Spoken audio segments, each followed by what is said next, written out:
ওম শান্তি। 28শে নভেম্বর 2024 প্রাতঃমুরলি। ওম শান্তি। বাপদাদা মধুবন।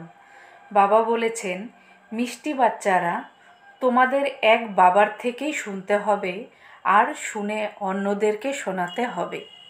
প্রশ্ন, বাচ্চারা, বাবা তোমাদেরকে কি বোঝাচ্ছেন যেটা অপরকে শোনাতে হবে? উত্তর, বাবা তোমাদের বোঝাচ্ছেন যে তোমরা সব আত্মারা হলে ভাই ভাই, তোমাদের এক বাবার স্মরণেই থাকতে হবে। এই কথাই তোমরা সকলকে শোনাও, কারণ তোমাদের সমগ্র বিশ্বের ভাইদের কল্যাণ করতে হবে। এই সেবার জন্য তোমরাই হলে নিমিত্ত। ওম শান্তি। সাধারণত ওম শান্তি কেন বলা হয়? এটা হলো পরিচয় দেওয়া। আত্মার পরিচয় আত্মাই দেয়। কথাবার্তা আত্মাই করে শরীরের দ্বারা। আত্মা ব্যতীত শরীর তো কিছুই করতে পারে না, তাই এই আত্মা নিজের পরিচয় দেয়। আমরা আত্মারা হলাম পরমপিতা পরমাত্মার সন্তান। তারা তো বলে দেয় অহম, আমি আত্মাই পরমাত্মা। বাচ্চারা, তোমাদের এই সব কথা বোঝানো হয়। বাবা তো বাচ্চা বাচ্চাই করবেন, তাই না? আত্মাদের বাবা বলেন, হে আত্মারূপী বাচ্চারা, এই অর্গানস দ্বারা তোমরা বুঝতে পারো। বাবা বোঝান, সর্বপ্রথমে হলো জ্ঞান, তারপর ভক্তি। এরকম না যে প্রথমে ভক্তি শেষে জ্ঞান। প্রথমে হলো জ্ঞান দিন, ভক্তি হলো রাত। আবার শেষের দিন কখন আসবে? যখন ভক্তির প্রতি বৈরাগ্য আসবে। তোমাদের বুদ্ধিতে এটা থাকা চাই, জ্ঞান আর বিজ্ঞান। এখন তোমরা জ্ঞানের অধ্যয়ন করছো, আবার সত্যযুগ ত্রেতাতে তোমাদের জ্ঞানের প্রালব্ধ লাভ হয়। বাবা জ্ঞান এখন দেন, যার প্রালব্ধ আবার সত্যযুগে হবে। এটা যে বোঝার ব্যাপার। এখন বাবা তোমাদের জ্ঞান প্রদান করছেন, তোমরা জানো। আবার আমরা জ্ঞানের ওপারে বিজ্ঞান, নিজেদের গৃহ শান্তিধামে যাব, যেটাকে না জ্ঞান না ভক্তি বলা হবে, সেটাকে বলা হয় বিজ্ঞান। জ্ঞানের ওপারে শান্তিধামে চলে যায়। এই সমস্ত জ্ঞান বুদ্ধিতে রাখতে হবে। বাবা জ্ঞান প্রদান করেন কিসের জন্য? ভবিষ্যতে নতুন দুনিয়ার জন্য দেন। নতুন দুনিয়াতে যাব তো প্রথমেই অবশ্যই নিজের গৃহে যাবে, মুক্তিধামে যেতে হবে। যে স্থানে আত্মাদের নিবাসস্থল, সেখানে তো অবশ্যই যাবে। যে না, এই নতুন নতুন কথা তোমরাই শুনছো, আর কেউ বুঝতে পারে না। তোমরা বুঝতে পারো আমরা আত্মারা স্পিরিচুয়াল ফাদারের স্পিরিচুয়াল বাচ্চা। আত্মারূপী বাচ্চাদের অবশ্যই আত্মারূপী পিতার প্রয়োজন। আত্মারূপী পিতা আর আত্মারূপী বাচ্চারা। আত্মারূপী বাচ্চাদের একজনই আত্মারূপী পিতা। তিনি এসে নলেজ দেন। বাবা কিভাবে আসেন সেটাও বোঝানো হয়। বাবা বলেন, আমাকেও প্রকৃতির আধার নিতে হয়। এখন তোমাদের বাবার থেকে অতি অবশ্যই শুনতে হবে। বাবা ব্যতীত আর কারোর থেকে শুনতে যেও না। বাচ্চারা শুনে আবার অন্য ভাইদের শোনাবে। কিছু না কিছু অবশ্যই শোনায়। নিজেকে আত্মা মনে করো, বাবাকে স্মরণ করো, কারণ উনিই হলেন পতিত পাবন। বুদ্ধি সেখানে চলে যায়। বাচ্চাদের বোঝালে বুঝে যায়, কারণ প্রথমে অবুঝ ছিল। ভক্তিমার্গের অবুঝ থাকার কারণে রাবণের থাবায় এসে কি করে, কিভাবে ছি ঘৃণ্য হয়ে যায়। মদ্যপান করলে কি হয়ে যায়? মদ্য নোংরাকে আরও ছড়িয়ে দেয়। এখন বাচ্চারা, তোমাদের বুদ্ধিতে আছে যে অসীম জগতের পিতার থেকে আমাদের উত্তরাধিকার নিতে হবে। কল্প কল্প নিয়ে এসেছে, সেই জন্য অবশ্যই দৈবিক গুণও ধারণ করতে হবে। কৃষ্ণের দৈবিক গুণের মহিমা কত! বৈকুণ্ঠের মালিক কত মধুর! এখন কৃষ্ণের ডিনায়াস্টি বলবো না, ডিনায়াস্টি বিষ্ণু বা লক্ষ্মী নারায়ণের বলবো। বাচ্চারা, এখন তোমরা বুঝতে পারছো একমাত্র বাবা সত্যযুগী রাজত্বের ডিনাইস্টি স্থাপন করেন। এই চিত্র ইত্যাদি যদিও বা না থাকে, তবুও বোঝানো যায়। মন্দির তো অনেক হতে থাকে। যার ভিতরে জ্ঞান আছে সে অন্যের কল্যাণ করতে, নিজের সমান করতে ছুটতে থাকে। নিজেকে দেখতে হবে আমি কতজনকে জ্ঞান শুনিয়েছি। কারোর কারোর জ্ঞানের তীর তাড়াতাড়ি লেগে যায়। ভীষ্ম পিতামহ ইত্যাদিরাও বলেছেন যে আমাকে কুমারীরা জ্ঞানবান মেরেছে। এই সব হলো পবিত্র কুমার কুমারীরা, অর্থাৎ বাচ্চারা। তোমরা সবাই হলে বাচ্চা, সেই জন্য বলো আমরা ব্রহ্মার সন্তান, কুমার কুমারীরা হলাম ভাই বোন। এটা পবিত্র সম্পর্ক হয়। তাও হলো অ্যাডপ্টেড চিলড্রেন। বাবা অ্যাডপ্ট করেছিলেন, শিব বাবা অ্যাডপ্ট করেছিলেন প্রজাপিতা ব্রহ্মা দ্বারা। বাস্তবে অ্যাডপ্ট শব্দ বলবে না, শিব বাবার বাচ্চা তো আছেই। সবাই আমাকে ডাকে শিব বাবা, শিব বাবা এসো। কিন্তু কিছু বোঝে না। সব আত্মারা শরীর ধারণ করে ভূমিকা পালন করে, তো শিব বাবাও অবশ্যই শরীর দ্বারা পার্ট প্লে করবে। শিব বাবা পার্ট না বাজালে আবার তো কোনো কাজের থাকে না, ভ্যালুই থাকে না। ওনার ভ্যালুই হয় যখন সমগ্র দুনিয়াকে সৎ গতিতে পৌঁছায়, তখন ওনার মহিমা ভক্তিমার্গে গাওয়া হয়। সদ্গতি হয়ে গেলে পরে আবার বাবাকে স্মরণ করার দরকারই থাকে না। তারা শুধু গডফাদার বলে তো আবার টিচার হারিয়ে যায়। বলার জন্য থেকে যায় যে পরমপিতা পরমাত্মা হলেন পবিত্র করার জন্য। তারা সদ্গতি করারও বলে না, যদিও গায়নে আসে সকলে সদ্গতি দাতা হলেন এক, কিন্তু অর্থহীনভাবে বলে দেয়। এখন তোমরা যা কিছু বলো সেটা অর্থসহ বুঝতে পারো। ভক্তির রাত আলাদা, জ্ঞান দিন আলাদা। দিনেরও টাইম থাকে, ভক্তিরও টাইম থাকে। এটা অসীম জগতের কথা। বাচ্চারা, তোমাদের অসীম জগতের নলেজ প্রাপ্ত হয়েছে। অর্ধকল্প হলো দিন, অর্ধকল্প হলো রাত। বাবা বলেন আমি আসি রাতকে দিন করতে। তোমরা জানো যে অর্ধকল্প হলো রাবণ রাজ্য। ওখানে অনেক প্রকারের দুঃখ আছে। এরপর বাবা নতুন দুনিয়া স্থাপন করলে সেখানে সুখ আর সুখ পাওয়া যায়। বলাও হয় এটা সুখ আর দুঃখের খেলা। সুখ মানে রাম, দুঃখ অর্থাৎ রাবণ। রাবণের ওপর বিজয় প্রাপ্ত করলে তবে রামরাজ্য আসে। এর অর্ধকল্প পরে রাবণ রামরাজ্যের ওপর বিজয় লাভ করে রাজত্ব করে। তোমরা এখন মায়ের উপরে বিজয় প্রাপ্ত করো। শব্দ বাই শব্দ তোমরা অর্থসহ বলো। এটা হলো তোমাদের ঈশ্বরীয় ভাষা। এটা কেউ কি আর বুঝবে ঈশ্বর কিভাবে কথা বলেন? তোমরা জানো এটা হলো গডফাদারের ভাষা, কারণ গডফাদার হলেন নলেজফুল। গাওয়াও হয় তিনি জ্ঞানের সাগর, নলেজফুল। তাই অবশ্যই তো কাউকে নলেজ দেবেন যে না এখন তোমরা বুঝতে পারো বাবা কিভাবে নলেজ দেন। নিজের পরিচয় দেন আর সৃষ্টিচক্রের নলেজও দেন। যে নলেজ গ্রহণ করার ফলে আমরা চক্রবর্তী রাজা হই। সদর্শন চক্র যে স্মরণ করার ফলে আমাদের পাপ খণ্ডন হয়। এটা হলো তোমাদের স্মরণের অহিংসক চক্র। সেই চক্র হলো হিংসক, মস্তক খণ্ডনের।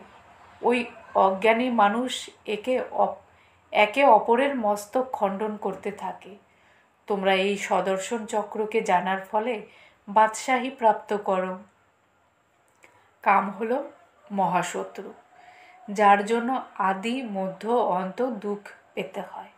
সেটা হলো দুঃখের চক্র। বাবা তোমাদের এই চক্রের নলেজ বোঝাচ্ছেন, সদর্শন চক্রধারী করে তোলেন। শাস্ত্রে তো কত কথা তৈরি করে দিয়েছে।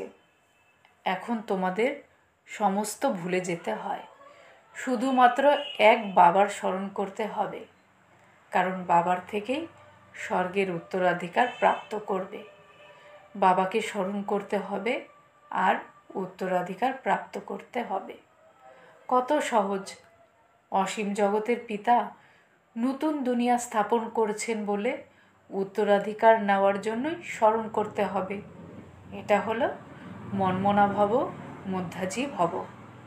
বাবা আর উত্তরাধিকার স্মরণ করে বাচ্চাদের খুশির পারদ উঠে থাকা উচিত।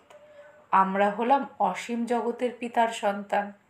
বাবা স্বর্গের স্থাপনা করেন। আমরা মালিক ছিলাম, অবশ্যই আবার হব।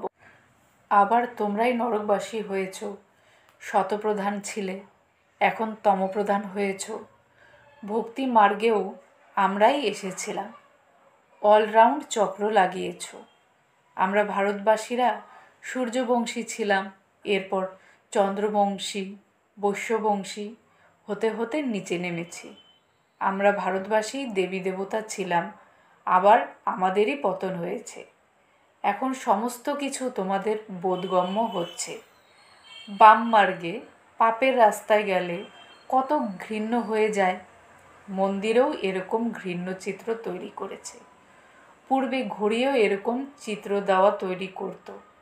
এখন তোমরা বুঝতে পারো তোমরা সুগন্ধি ফুলের মতো কত সুন্দর ছিলে, আবার আমরাই পুনর্জন্ম নিতে নিতে কত ঘৃণ্য হয়ে পড়ি। তোমরা যখন সত্যযুগের মালিক ছিলে তো দৈবী গুণ সম্পন্ন মানুষ ছিলে, এখন আসুরি গুণ সম্পন্ন হয়েছ। আর কোনো পার্থক্য নেই। লেজওয়ালা বা সুরওয়ালা মানুষ হয় না, এটা শুধুমাত্র দেবতাদের চিহ্ন। এছাড়া তো স্বর্গ প্রায় বিলুপ্ত হয়ে গেছে, শুধু এই চিত্র চিহ্নস্বরূপ আছে। চন্দ্রবংশীদেরও চিহ্ন আছে। তোমরা এখন মায়ের ওপর বিজয় প্রাপ্ত করার জন্য যুদ্ধ করছো। যুদ্ধ করতে করতে ফেল হয়ে যাও তো তাদের নিশানি হলো তীর। বাস্তবে ভারতবাসী হলো দেবী দেবতা কুলের ঘরানার, নয়তো কোন কুলে গণ্য করা হবে। কিন্তু ভারতবাসীর নিজের ঘরানার ব্যাপারে জানা না থাকায় হিন্দু বলে দেয়, নয়তো বাস্তবে তোমাদের একই ঘরানা। ভারতের হলো সব দেবতা ঘরানার, যা অসীম জগতের পিতা স্থাপন করছেন। শাস্ত্র হলো ভারতে একটি ডিটি ডিনাইস্টির স্থাপনা হচ্ছে। এরপর ওতে ভিন্ন ভিন্ন ব্রাঞ্চেস হয়ে যায়। বাবা দেবী দেবতা ধর্ম স্থাপন করেন। মুখ্য হলো 4টি ধর্ম। ফাউন্ডেশন দেবী দেবতা ধর্মেরই হয়। থাকার যারা সকলেই হলো মুক্তিধামের। তোমরা এরপর নিজের দেবতার ব্রাঞ্চেসে চলে যাবে। ভারতের বাউন্ডারি হলো একটি, আর কোনো ধর্মের মধ্যে নেই। এটা হলো দেবতা ধর্মের বিশেষত্ব। এরপর ওর থেকে অন্যান্য ধর্ম বেরিয়েছে ড্রামার প্ল্যান অনুসারে। ভারতের আসল ধর্মই হলো ডিটি, দেবী দেবতা, যার স্থাপনা করেন বাবা। এরপর নতুন নতুন পাতা বের হয়। এই সমস্ত হলো ঈশ্বরীয় বৃক্ষ। বাবা বলেন যে আমি হলাম এই বৃক্ষের বীজরূপ। এই ফাউন্ডেশন আছে, আবার ওর থেকে টিউব বেরিয়ে আসে। মুখ্য ব্যাপার হলোই আমরা সব আত্মারা হলাম ভাই ভাই। সব আত্মাদের পিতা হলেন একই, সকলেই তাকে স্মরণ করে। এখন বাবা বলেন তোমরা এই চোখে যা কিছু দেখছো সেই সব ভুলে যেতে হবে। এটা হলো অসীম জগতের বৈরাগ্য। ওদের হলো পার্থিব, শুধুমাত্র ঘরবাড়ির ওপর বৈরাগ্য এসে যায়। তোমাদের তো এই সমগ্র পুরানো দুনিয়ার প্রতি বৈরাগ্য। ভক্তির পরে হলো পুরানো দুনিয়ার প্রতি বৈরাগ্য। আমরা আবার নতুন দুনিয়াতে যাব ভায়া শান্তিধাম। বাবাও বলেন এই পুরানো দুনিয়া ভস্ম হতে চলছে। এই পুরানো দুনিয়ার প্রতি এখন যেন আর হৃদয় না টানে। থাকতে তো হবে এখানেই, যতক্ষণ পর্যন্ত যোগ্য হয়ে উঠব। হিসাবপত্র সব চুকিয়ে তোমরা অর্ধকল্পের জন্য সুখ জমা করো। তার নামই হলো শান্তিধাম, সুখধাম। প্রথমে সুখ হয়, শেষে দুঃখ। বাবা বুঝিয়েছেন যে কোনো নতুন নতুন আত্মারা উপর থেকে আসে যেমন ক্রাইস্টের আত্মা আসে, প্রথমে ওনাদের দুঃখ থাকে না, প্রথমে সুখ, পরে দুঃখ। এটাই হলো খেলা। নতুন নতুন যারা আসে তারা হলো শতপ্রধান। তোমাদের যেমন সুখের অনুভব বেশি, সেরকম আর সকলের দুঃখের অনুভব বেশি। এই সব বুদ্ধির দ্বারা কাজে নেওয়া হয়। বাবা আত্মাদের বসে বোঝাচ্ছেন, সে আবার অন্যান্য আত্মাদের বোঝাচ্ছেন। বাবা বলেন, আমি এই শরীর ধারণ করেছি অনেক জন্মের শেষে, অর্থাৎ তমপ্রধান শরীরে আমি প্রবেশ করি। আবার ওনাকেই ফার্স্ট নম্বরে যেতে হবে। যে ফার্স্ট সেই লাস্ট, যে লাস্ট সেই ফার্স্ট, এটাও বুঝিয়ে দিতে হয়। আবার ফার্স্টের পরবর্তীকে মাম্মা, ওনারই পার্ট হওয়া উচিত। উনি অনেককেই শিক্ষা দিয়েছেন।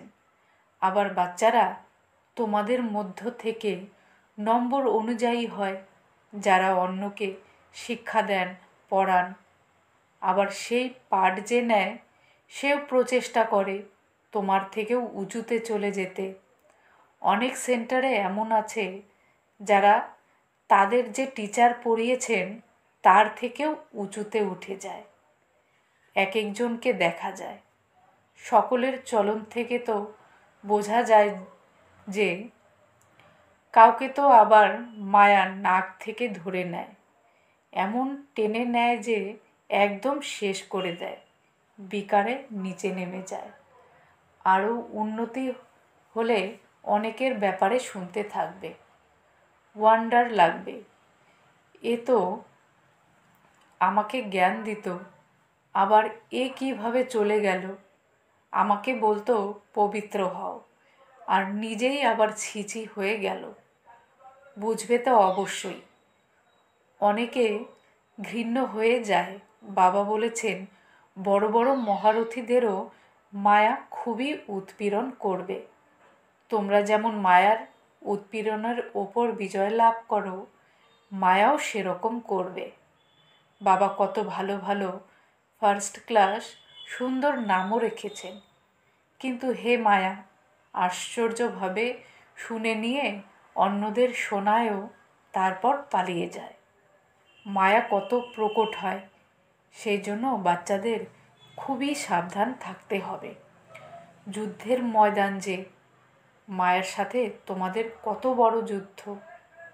আচ্ছা, মিষ্টি মিষ্টি হারানিধি বাচ্চাদের প্রতি মাত পিতা বাপদাদার স্মরণের স্নেহ সুমন আর সুপ্রভাত। আত্মাদের পিতা তার আত্মারূপী বাচ্চাদেরকে জানাচ্ছেন নমস্কার। আত্মারূপী বাচ্চারা তার আত্মারূপী বাবাকে জানায় স্মরণের স্নেহ সুমন, সুপ্রভাত আর নমস্কার। ধন্যবাদ বাবা, ধন্যবাদ। ধারণার জন্য মুখ্যসারের প্রথম পয়েন্ট হলো, এখানেই সব হিসাবপত্র চুকিয়ে দিয়ে অর্ধকল্পের জন্য সুখ জমা করতে হবে। এই পুরনো দুনিয়ার প্রতি এখন আসক্তি রাখতে নেই। এই চোখ দিয়ে যা কিছু দেখা যাচ্ছে সেসব ভুলে যেতে হবে। 2 নম্বর, মায়া খুবই শক্তিশালী, তার থেকে সাবধান থাকতে হবে। এই আধ্যাত্মিক পাঠে অন্যদের থেকে আগে যেতে হবে। এক বাবার থেকেই শুনতে হবে, আর ওনার থেকেই যা শুনছ তা অপরকে শোনাতে হবে। বরদান। অসীমের দৃষ্টি, বৃত্তি আর স্থিতি দ্বারা সকলের প্রিয় হয়ে ডবল লাইট ফরিস্তা ভব। অসীমের দৃষ্টি, বৃত্তি আর স্থিতি দ্বারা সকলের প্রিয় হয়ে ডবল লাইট ফরিস্তা ভব। বিস্তারে বলেছেন, ফরিস্তা সকলের কাছেই খুব প্রিয়, কেননা ফরিস্তা হলো সকলের জন্য, এক দুজনের জন্য নয়। অসীমের দৃষ্টি, বৃত্তি আর অসীমের স্থিতিযুক্ত ফরিস্তা হলো সকল আত্মাদের প্রতি পরমাত্মার সন্দেশ বাহক। ফরিস্তা অর্থাৎ ডবল লাইট। সকলের রিস্তা সম্পর্ক এক বাবার সাথে জুড়ে দেয়। দেহ আর দেহের সম্বন্ধ থেকে পৃথক। নিজেকে আর সকলকে নিজের চলন আর চেহারার দ্বারা বাবার সমান বানিয়ে তোলা সকলেরই প্রতি কল্যাণকারী। এই রকমই ফরিস্তারাই সকলের প্রিয়। স্লোগান: যখন তোমাদের চেহারায় বাবার চরিত্র দেখা যাবে তখন সমাপ্তি হবে। যখন তোমাদের চেহারায় বাবার চরিত্র দেখা যাবে তখন সমাপ্তি হবে। ওম শান্তি।